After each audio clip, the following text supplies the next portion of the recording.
And hello everyone, this is part 15 of our ComputerCraft series, and today we are going to continue with making our script a little bit more robust and control if it is actually running as the way it should be.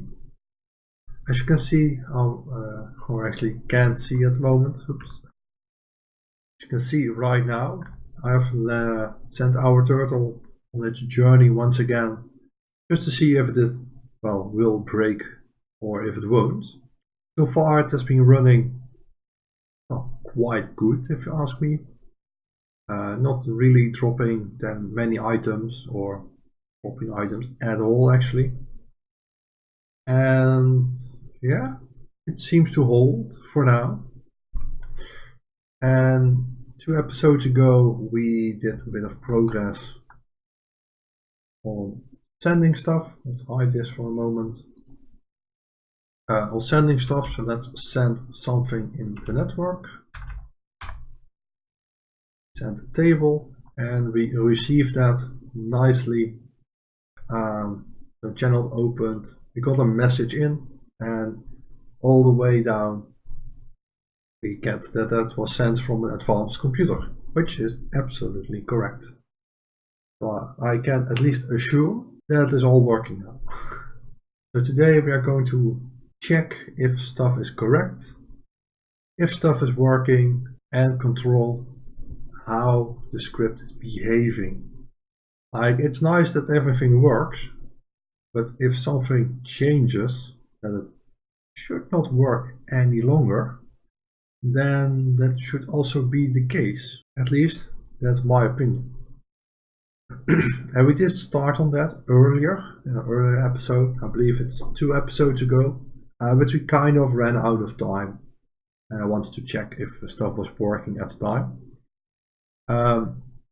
So we will start with the send function, and then we will move on to the receive side. And hopefully we can do both of them in today's episode.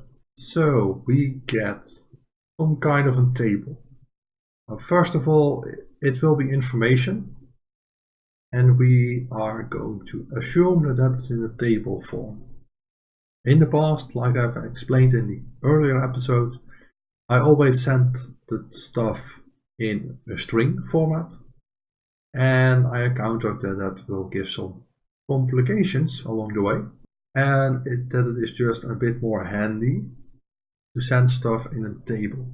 That's what I figured, and that's why we are running at this time in the table format instead of the string format. But of course we have to check if it is a table at all. So let's do that. So if it is a table, then it should go for the next stage. And then we can also check if everything is present. So it should be 1, 2, 3, 4, 5, 6 parts present. We can check for the length of the table. If the length of info equals 6, then do some stuff. Equal to 6, not to 5, otherwise it's going to break for sure.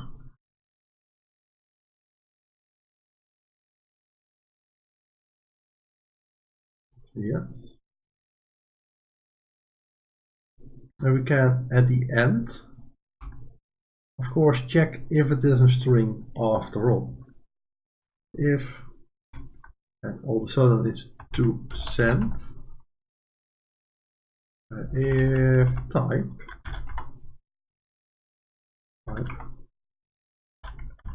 to send equal to string, that's kind of the goal, then return it.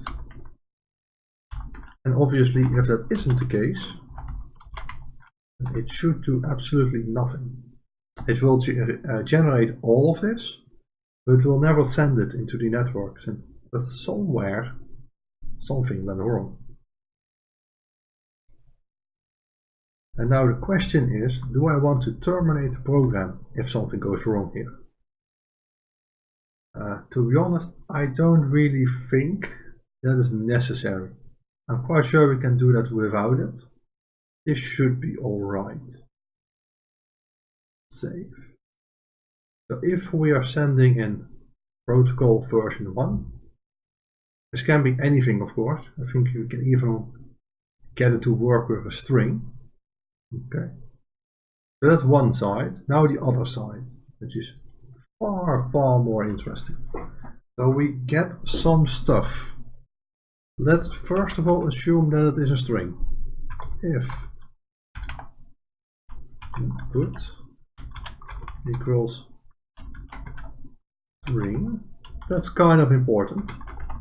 If it is the string, then everything else is going to make no sense at all. Then do something. We first need to unserialize it. Then we need to detect which version it is. If info, I think that's going to work in this way. Version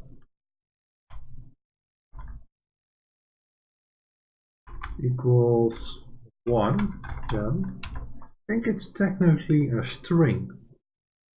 So it isn't going to recognize this. So we need to convert that. Info version equals to number. I don't think that returns any kind of true or false value of info. I'm going to copy that.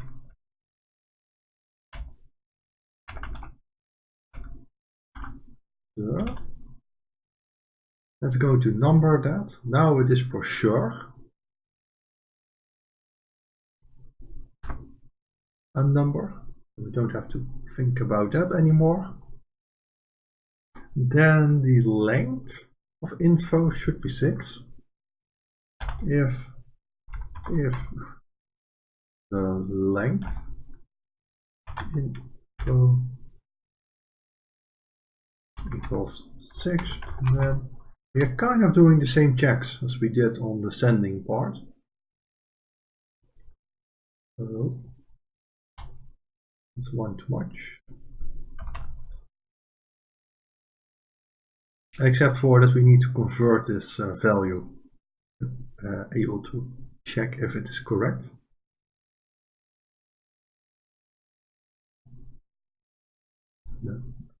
That should be correct. Then all of this is all right. So let's add the ends. Save it and quickly copy this over to the older PC, relatively older, just to make sure that we have the same Brave API on both. And it should still be working. It's at least running, that's promising. The channel opened, but we broke something along the way. Okay. Now it becomes interesting. So we broke something. Attempt to index a nil value at Lua line 19. This is line 19. So we are trying to print something. That's interesting. But we should still get device out of here.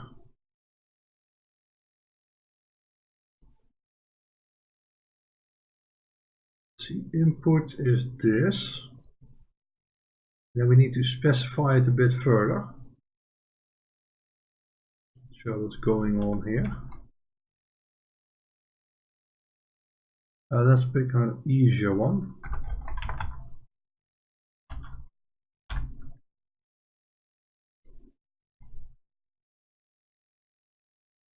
Send it once again. We broke it again. So attempt to index a nil value. So it is receiving.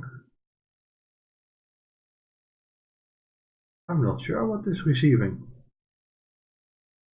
Let's print some extra information. Scale it up actually. It's a bit easier to read for both of us. Print type this entire thing. Yes. V.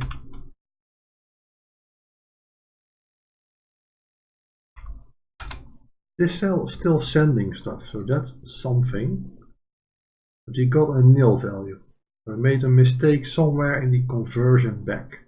If type of input is a string, I truly assume that it is a string. Oh wait, is it a string? We have input 5, which should be the message. Don't get me wrong, it really should be the message. What is going on? Let's remove this for a moment. See if that's going to fix anything. Really shouldn't, but at least we can find out where the problem is. Something in the Brave API. Line 101. That's here. Unserialized inputs. So that would mean that we aren't getting something useful anymore. So it must be in the sending part, which would also mean that we aren't sending anything other than a nil. Can we print the type of input?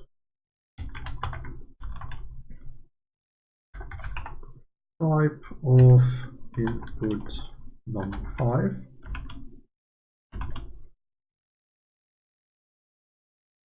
That should show us that it is that we think it is. And it is indeed a nil, so it's going wrong at the sending side, of which I can only assume that we didn't really define something in the way it should be. Oh yeah, this one is killing it.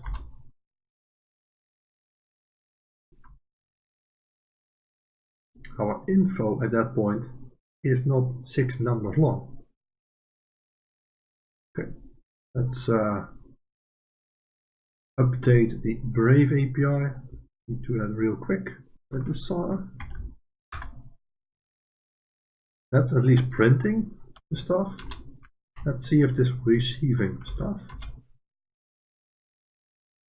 It did something. Okay, we got to a different problem. Line 20. This is line 20. So it is at least a string right now. Our input is a string. Okay, that's get to the convert one. If it is a string, it should be a string. So that should no longer be a problem. Then it should unserialize. And that info should be converted to a number. That should all still work. And if it's 6 things long, which it should, technically, from here on it's all info, return info. That's correct. Let's actually get rid of some checks. See if that's going to help anything.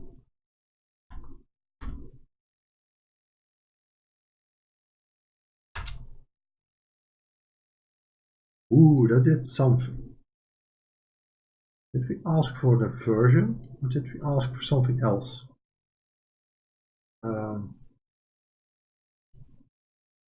We do ask for the version, so that's good. Okay. Is it this one that is not acting that nice?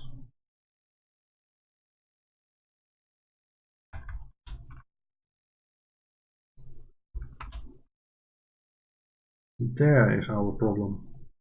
Info number 6. It should be 6 long. What are we missing? Well, so as you can see, I've experimented a little bit with it. I've noticed that we don't have any numbers in our protocol, at least in the first part of it. So I think that it doesn't get the length of the table because of that. I'm not entirely sure, but I think that's what is happening. I don't really know exactly how we can work around that. Maybe check if they are present in some sort of way. Not entirely sure, but that's something for the next episode. Also saw a creeper going along, so we need to light up the place a little bit, simply due to our turtle experiment. The turtle did finish its tunnel, so that's still working. And in the next episode, we are going to refine this function a little bit further. I had hoped to make a bit more progress than this, but we found some interesting things that we had to solve first. So that's the plan for next episode. I hope you have enjoyed my struggle through the wireless wonder world pretty much, and hope to see you next time. Bye bye.